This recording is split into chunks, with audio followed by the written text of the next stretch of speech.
بسم اللہ الرحمن الرحیم اعوذ باللہ من الشیطان اللعین الرجیم بسم اللہ الرحمن الرحیم۔ میرے واجب الاحترام مومنین و مومنات، السلام علیکم ورحمۃ اللہ وبرکاتہ۔ مومنین کرام، آج ہم 25 رجب کی رات کے اعمال آپ تک پہنچانے کی سعادت حاصل کر رہے ہیں، لیکن آج کی رات کے اعمال بیان کرنے سے پہلے یہ بتاتے جائیں کہ آپ جانتے ہیں کہ آج شب شہادت امام موسیٰ کاظم علیہ الصلوۃ والسلام شب شہادت امام موسیٰ کاظم علیہ الصلوۃ والسلام ہے، تو شب شہادت امام موسیٰ کاظم علیہ السلام کی مناسبت سے اہل بیت علیہم السلام کی خدمت مقدس میں تمام اہل ایمان، اہل اسلام کی طرف سے تعزیت اور تسلیت عرض کرتے ہیں۔ خدا مجھے بھی اور آپ سب کو بھی امام موسیٰ کاظم علیہ السلام کے خون کے انتقام کے موقع پر امام منتقم کے غلاموں میں، امام منتقم کے ناصروں میں شمار کرے۔ ماہ رجب المرجب ایک ایسا مبارک مہینہ قرار دیا گیا تھا، اس کا احترام زمانہ جاہلیت میں کافر بھی کرتے تھے، لیکن افسوس اسی بات پہ ہے ہم 1400 سال سے اسی وجہ سے گریہ وزاری کر رہے ہیں کہ اسی مہینے میں جس میں خون بہانا حرام کہا گیا تھا، جس مہینے میں جنگ و جدال حرام تھا، لیکن اسی مہینے میں آل محمد کے گھرانے میں 25 رجب قیامت کی تاریخ واقع ہوئی، جب میرے عبادت گزار امام کو، طویل سجدے کرنے والے امام کو زندان میں قید کی حالت میں زہر شدید سے شہید کر دیا گیا۔ وہ سجدہ گزار امام، وہ اطاعت گزار امام، کتنا اطاعت گزار تھا، کتنا میرے امام عابد تھا، کتنا سجدے کرنے والا تھا۔ بنی عباس کے حکمران کا خیال تھا نا کہ وہ امام کو آہنی زنجیریں پہنا کر خوف زدہ کرے گا اور امام قید و بند کی صحبتوں کے سامنے جھک جائیں گے، لیکن نمائندہ الہی اور منصب امامت پر فائز ہونے والا عظیم امام اس امتحان میں اللہ تعالیٰ کا شکر بجا رہا۔ تو نے مجھے خلوت کی گھڑیاں نصیب کی اور میں ان فرصت کے لمحات میں جی بھر کر تیری عبادت بجا لاؤں گا۔ اب دیکھیں نا، یہی چاہتے تھے نا کہ خدا کا پیغام لوگوں تک نہ پہنچے، یہی چاہتے تھے نا قید میں بند کر کے تنگ و تاریخ قید خانے میں رکھ کے، یہی تو چاہتے تھے کہ اپنے مشن سے پیچھے ہٹ جائیں، اپنے مقصد سے پیچھے ہٹ جائیں۔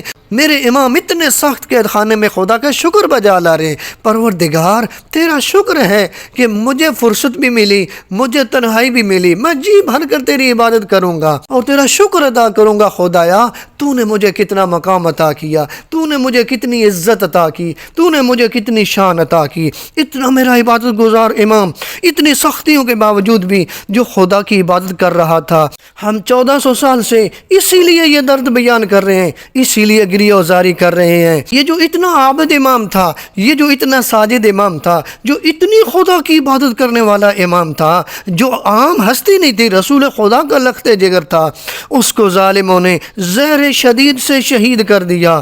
اور صرف شہید نہیں کیا، ادھر قید خانہ، تنگ و تاریخ قید خانہ، جہاں نہ دن کا پتہ لگتا تھا نہ رات کا پتہ لگتا تھا۔ اب دیکھیں کہ اس قید خانے میں اتنے مشکل ترین زندگی کا ایک بہت بڑا حصہ قید خانے میں گزارا، پھر زہر سے شہید کیا۔ لیکن اہل بیت سے دشمنی لوگوں نے پتہ نہیں کس انداز میں کی کہ جب شہید ہو گئے، شہادت کے بعد بھی دشمنی کی۔ اب کربلا میں دیکھیں نا، لاشوں پہ گھوڑے دوڑائے جاتے ہیں، اب ادھر دیکھیں کیا ہوا کہ امام کو زہر شدید سے شہید کر دیا۔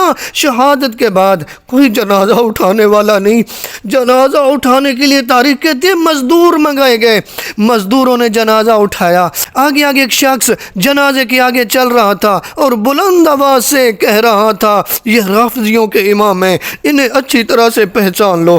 پولے بغداد پہ جنازہ رکھ دیا، پولے بغداد پہ جنازہ رکھ دیا۔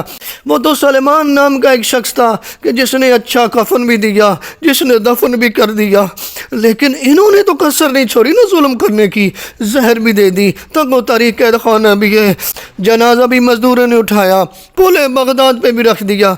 اتنا ظلم کیا میرے امام پہ، اس لیے کوشش کیجئے گا جو 25 رجب ہے امام کے غم میں روئیے گا بھی، لیکن چونکہ امام عبادت گزار تھے نا، اتنے تنگ و تاریخ قید خانے میں بھی خدا کو نہیں نہ بھولے، تو ہم بھی نہ بھولیں، امام کو بھی یاد کریں اور آج کی رات کے اعمال بھی کریں، اور آج کی رات کے اعمال کر کے بالخصوص امام کا واسطہ دیں، کیونکہ امام باب المراد ہیں، امام باب الحوائج ہیں۔ آپ کی جتنی دعائیں ہوگی پروردگار قبول کرے گا۔ آپ کی جتنی دعائیں ہوں گی پروردگار امام موسیٰ کاظم علیہ السلام جو کہ باب الحوائج ہیں، جو کہ باب المراد ہیں، ان کے صدقے میں پروردگار پوری فرمائے گا۔ 25 رجب کی رات کی نماز بتانے جا رہے ہیں جو شب شہادت امام موسیٰ کاظم علیہ السلام ہے۔ آج یہ نماز پڑھیں اور 7ویں امام کا واسطہ دے کے دعا مانگیں، کیونکہ میرے امام باب المراد ہیں، میرے امام باب الحوائج ہیں۔ جو بھی آپ کی دعائیں ہوں، جو بھی آپ کی حاجات ہوں، مشکل سے مشکل دعائیں ہوں، 7ویں امام کا واسطہ دے خدا کی بارگاہ میں، پروردگار آپ کی دعاؤں کو قبول فرمائے گا۔ آج کی رات کی نماز 20 رکعت نماز ہے جو 2 رکعت کر کے آپ نے پڑھنی ہے، یعنی 10 نمازیں پڑھیں گی تو یہ نماز پوری ہو جائے گی، 20 رکعتیں ہو جائیں گی۔ اس کا ٹائم نماز مغرب اور عشاء کے درمیان ہے، یعنی نماز مغرب اور عشاء کے درمیان اس کی ادائیگی ہوگی۔ اگر عشاء کی نماز آپ جماعت کے ساتھ پڑھ رہے ہوں اور درمیان میں اتنا وقت نہ مل سکے تو عشاء کے بعد پڑھ لیجئے گا۔ اس کا طریقہ یہ ہے کہ ہر رکعت میں الحمد کے بعد سورہ بقرہ کی آخری 2 آیات آمن الرسول سے شروع ہوتے ہیں، اسکرین پہ آپ دیکھ رہے ہیں، اس کے بعد سورہ اخلاص 1 مرتبہ پڑھیں گے۔ ہر رکعت میں یہی طریقہ ہے، یہ 10 مرتبہ پڑھیں گے تو 20 رکعتیں ہو جائیں گی۔ خدا سے جو بھی مانگیں گے پروردگار عطا کرے گا۔ بالخصوص آج کی رات یہ نماز پڑھیں جو 25 کی رات کی نماز ہے، اور وسیلہ دیں خدا کو 7ویں امام کا، باب الحوائج کا۔ پروردگار تیری ساری دعاؤں کو قبول کرے گا، پروردگار تیری ساری حاجات کو پورا فرما لے گا۔ بڑی عظیم رات ہے، کوشش کیجئے یہ نماز بھی پڑھیں، اور اس کے بعد روزے کا بیان سن لیں۔ نبی اعظم صلی اللہ علیہ وآلہ وسلم فرماتے ہیں جو ماہ رجب میں 25 روزے رکھے تو ملے گا کیا؟ نبی فرماتے ہیں جب قبر سے اٹھے گا تو اسے 70,000 فرشتے تلقین کریں گے، جن کے ہاتھوں میں در اور یاقوت کی چھتریاں ہوں گی، اور ان کے پاس زیورات اور عمدہ لباس ہوں گے۔ وہ کہیں گے اے محبوب خدا جلدی سے پروردگار کی طرف چلو، تو مقرب لوگوں کے ساتھ سب سے پہلے بہشت میں جائے گا۔ یقیناً یہ بہت بڑی کامیابی ہے۔ دیکھیں کتنا بڑا مقام ہے، کتنی بڑی عظمت ہے اس بندے کی کہ جو بندہ 25 روزے رکھتا ہے۔